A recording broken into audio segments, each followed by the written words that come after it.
warahmatullahi wabarakatuh. Bertemu kembali dengan saya Eti Puspitasari, calon guru penggerak angkatan 10 dari SD Negeri Sukabumi, Kabupaten Lampung Barat.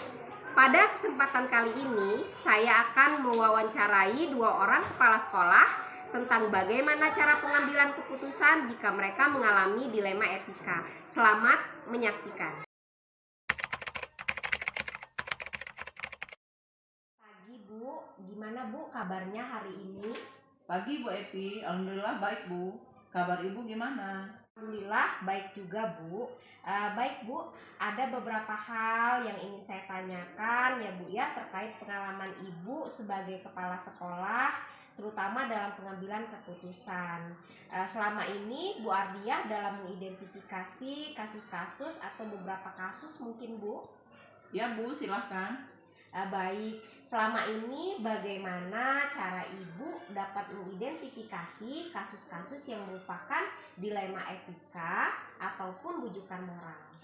Mengidentifikasi kasus apakah itu dilema etika atau bujukan moral dilakukan dengan melihat tipe kasus dan pilihan yang muncul. Dalam kasus tersebut terjadi dilema etika karena adanya pilihan yang sama-sama benar dan tidak ada bujukan moral karena tidak ada pelanggaran hukum yang terjadi. Baik, jadi Ibu melihat itu dilema etika atau bujukan moral dilakukan dengan melihat tipe kasus dan pilihan yang muncul ya Bu ya. Jika dia kasus itu sama-sama benar, itulah yang namanya dilema etika. Selama ini Bu, bagaimana Bu Ibu menjalankan pengambilan keputusan di sekolah Ibu, terutama untuk kasus-kasus di mana ada 2 kepentingan yang sama-sama benar atau sama-sama mengandung nilai kebajikan? Menjalankan pengambilan keputusan, selama ini kami melakukan musyawarah terlebih dahulu dengan pihak-pihak inti di sekolah dan mempertimbangkan saran serta pendapat seluruh pihak hingga akhirnya memutuskan suatu keputusan. Ya, jadi dalam menjalankan keputusan Bu Ardiah selalu musyawarah ya Bu ya dengan pihak-pihak terkait ya, guru dan sebagainya untuk memutuskan suatu keputusan. Jadi Bu, langkah-langkah atau prosedur seperti apa ya Bu yang biasa Ibu lakukan selama ini? Langkah atau prosedur yang biasa kami lakukan adalah musyawarah dengan pihak inti sekolah, lalu dirapatkan dengan dewan guru serta pihak terkait. Ya baik, jadi prosedurnya Ibu musyawarah, terus mengadakan rapat dengan guru-guru atau pihak-pihak terkait ya Bu ya. Baik sekali ya Bu ya. Baik Bu, lalu Bu, hal-hal apa saja nih Bu yang selama ini Ibu anggap efektif dalam pengambilan keputusan pada kasus-kasus dilema etika? Hal-hal yang saya anggap efektif dalam pengambilan keputusan pada kasus-kasus dilema etika adalah keterbukaan dan komunikasi yang baik. Baik, jadi hal yang efektif menurut Bu Ardiah itu keterbukaan dan komunikasi yang baik. Jadi hal-hal apa saja nih Bu yang selama ini merupakan tantangan bagi Ibu dalam pengambilan keputusan pada kasus-kasus dilema etika? Tantangannya adalah kurangnya kesadaran murid dan juga orang tua tentang pentingnya pendidikan serta hak dan kewajiban anak sebagai seorang murid. Baik, jadi tantangan di sini Ibu merasakan adanya kurangnya kesadaran murid dan juga orang tua dari murid untuk pentingnya pendidikan serta hak dan kewajiban anak sebagai murid. Nah, jadi Bu, Ibu ada tidak Bu jadwal tertentu mungkin dalam sebuah penyelesaian kasus dilema etika? Apakah Ibu juga langsung menyelesaikan di tempat nih Bu kalau Ibu memiliki kasus? Bentuk atau prosedur seperti apa Bu yang Ibu jalankan? Saya tidak memiliki jadwal tertentu. Ketika menghadapi suatu masalah, saya langsung berkomunikasi dan berkoordinasi dengan pihak-pihak terkait. Baik, berarti Ibu tidak memiliki jadwal, tetapi begitu ada kasus, Ibu langsung menghadapi suatu masalah tersebut ya Bu ya, tidak menunda-nunda ya Bu ya. Baik sekali Bu ya, tentunya dengan berkomunikasi dan berkoordinasi dengan pihak-pihak terkait. Ada tidak Bu seseorang atau faktor-faktor yang selama ini mempermudah atau membantu Ibu dalam pengambilan keputusan dalam kasus-kasus dilema etika ini Bu? Yang membantu saya dalam pengambilan keputusan adalah pihak inti sekolah dan juga dewan guru. Faktor yang mempermudah adalah komunikasi dan kerjasama yang terjalin dengan baik. Iya, hebat sekali berarti ya Bu ya. Dalam membantu Ibu mengambil keputusan itu ada pihak inti sekolah, dewan guru ya Bu ya. Tentunya dengan komunikasi dan kerjasama yang terjalin dengan baik. Baik Bu, dari semua hal yang telah Ibu sampaikan, pembelajaran apa nih Bu yang bisa Ibu petik dari pengalaman Ibu dalam mengambil keputusan dilema etika? Dalam pengambilan keputusan perlu pertimbangan yang matang dan memperhatikan budaya atau kebiasaan di lingkungan sekolah. Iya, jadi memang benar Bu, saya juga setuju dengan Ibu. Jadi jika mengambil keputusan itu harus perlu pertimbangan yang matang dan juga kita harus memperhatikan budaya atau kebiasaan di lingkungan sekolah kita masing-masing ya Bu ya. Baik Bu Ardia, sudah cukup. Terima kasih ya Bu atas waktu dan jawaban-jawabannya. Ya Bu Epi, sama-sama. Baik Bu, wassalamualaikum. Waalaikumsalam.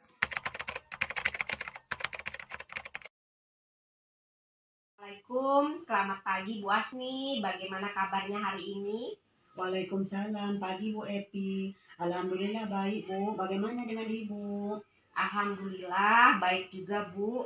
Ada beberapa hal yang ingin saya tanyakan ya Bu. Iya Bu, silahkan. Baik Bu, saya di sini bertugas untuk menyampaikan beberapa pertanyaan tentang pengalaman Bu Asni selama menjadi kepala sekolah, terutama dalam pengambilan keputusan tentang dilema etika Bu Asni. Tentunya Bu Asni pernah mengalami ada kasus-kasus tentang dilema etika selama ini. Bagaimana cara Ibu mengidentifikasi kasus-kasus yang merupakan dilema etika atau bujukan moral? Iya, oke, terima kasih Bu. Tentunya begitu. Kita menghadapi sebuah kasus, kita lihat pasti ada kepentingan. Kepentingan atau hal-hal yang harus dipilih salah satu. Kalau dua hal itu baik, sama-sama benar, itu pasti masuknya dilema etika. Dan itu sulit.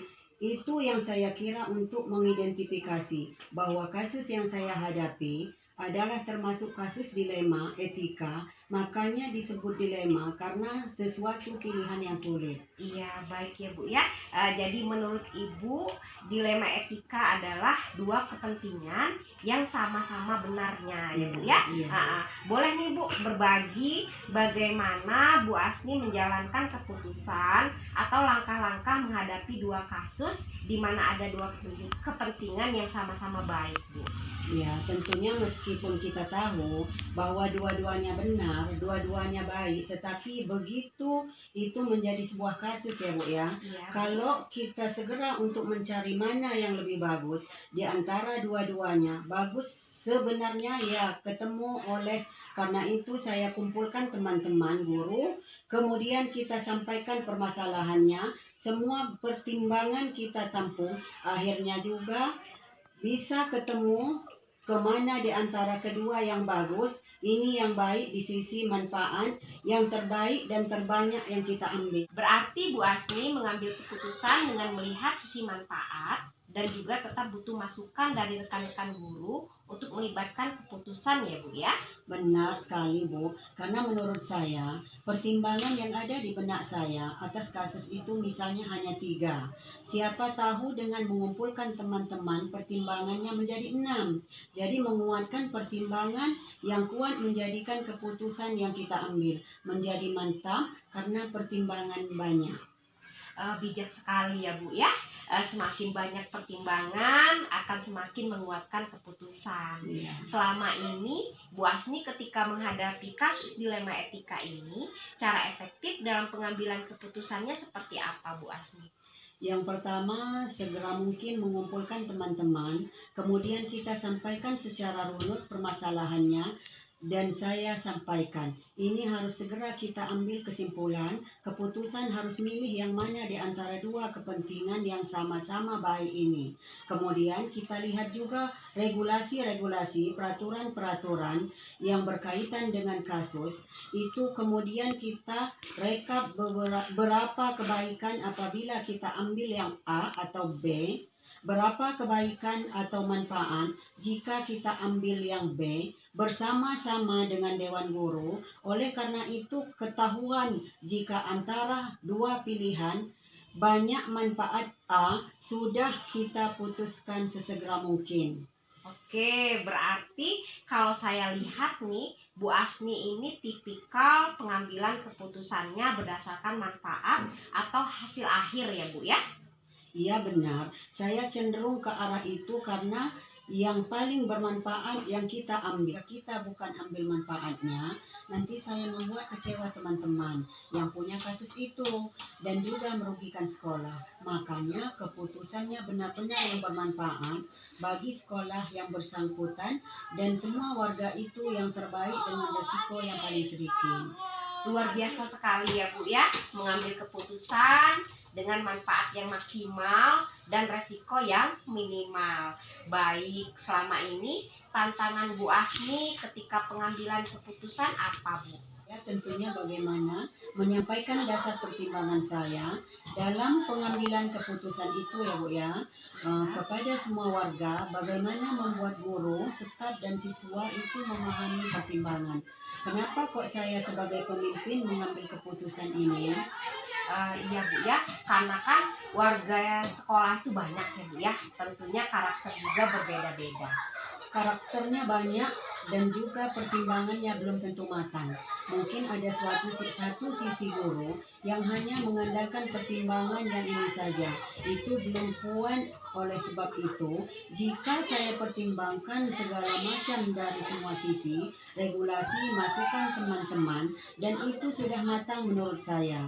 Ini untuk kepentingan sekolah, ini yang perlu saya sampaikan. Nah, ini tantangannya bagaimana membuat Bapak Ibu guru semuanya setelah saya beri pertimbangan yang macam-macam, kenapa kok milih ini menjadi paham. Kalau sudah paham, enak Bu, sehingga keputusan yang kita ambil apapun tentang dilema etika itu didukung oleh semua warga sekolah. Oke, berarti tantangannya Ibu yaitu bagaimana memahamkan semua warga sekolah sehingga mereka semua mendukung ya Bu ya keputusan. Iya Bu, memahamkan warga sekolah, toh keputusan diambil secara matang. Apakah Bu Asni memiliki jadwal-jadwal tertentu ataupun butuh menyepi nih Bu ke tempat tertentu misalnya untuk memutuskan ketika ada kasus dilema etika, ataukah secara langsung atau secara spontan? Kalau selama ini spontan ya Bu ya, karena saya tahu persis menyadari bahwa kasus itu muncul berarti ada dua pilihan yang harus segera diputuskan. Jadi saya sebut kasus karena sesuatu yang mendesak. Apalagi teman-teman guru yang tersangkut dengan kasus pengennya segera mendapatkan keputusan, mendapatkan jawaban yang baik. Seperti apa? Oleh sebab itu saya tidak pernah menjadwal baik waktunya. Tempatnya tidak pernah muncul kasus saya dengar, maka segera saya kumpulkan sesuai prosedur yang tadi saya jelaskan sehingga kasusnya tidak berlarut-larut ya Bu ya. Sesuai pengalaman, jawaban adalah spontan sesegera mungkin. Jadi jika ada kasus dilema etika yang dihadapi, cara spontan diselesaikan begitu ya Bu? Iya benar, karena kita tidak tahu Bu masalah-masalah di kemudian hari. Jadi jangan ditunda-tunda, pakai jadwal nanti malah menumpuk. Kasus yang lain berdatangan. Oke, pertanyaan selanjutnya Bu Asni, mungkin ada nih Bu faktor-faktor yang mempermudah Bu Asni ketika mengambil keputusan. Iya, tentunya teman-teman guru harus solid ya Bu ya. Maksudnya mudah dikumpulkan, kemudian mudah diajak bicara, diminta memberi masukan sesegera mungkin. Yang kedua, jika sudah diambil keputusan dan saya sampaikan ke teman-teman warga sekolah Bu ya, khususnya guru itu cepat mendukung sehingga sehingga apa yang menjadi keputusan terhadap kasus dilema ITK itu cenderung didukung keputusan oleh semua warga. Hal ini yang membuat nyaman dalam bekerja, Bu ya. Baik Bu, jadi menurut Ibu faktor yang mempermudah mengambil keputusan adalah guru-guru yang solid, tentunya mendukung keputusan dari Ibu ya. Ini pertanyaan terakhir nih Bu dari diskusi Bu Asni dan saya. Pelajaran yang bisa dipetik dari dilema etika itu seperti apa ya Bu? Iya, baik Bu. Yang pertama tentunya sebagai manusia ya Bu ya, yang hidup dan berkembang, kita tidak bisa menghindari yang namanya masalah kasus, apalagi di sebuah institusi sebesar ini. Kedua, yang bisa kita petik pelajaran adalah sesegera mungkin kasus itu diselesaikan, Bu ya. Nah, jangan menunda-nunda karena nanti siapa tahu ada kasus yang lain. Harapan kita ya jangan ada kasus, tapi kita tidak tahu apa yang akan terjadi nanti ya Bu ya. Apalagi yang berkasus butuh segera mendapatkan jawaban. Karena prinsipnya menunda-nunda itu tidak baik, Bu. Nah, kasus itu jangan dihindari, tapi diselesaikan.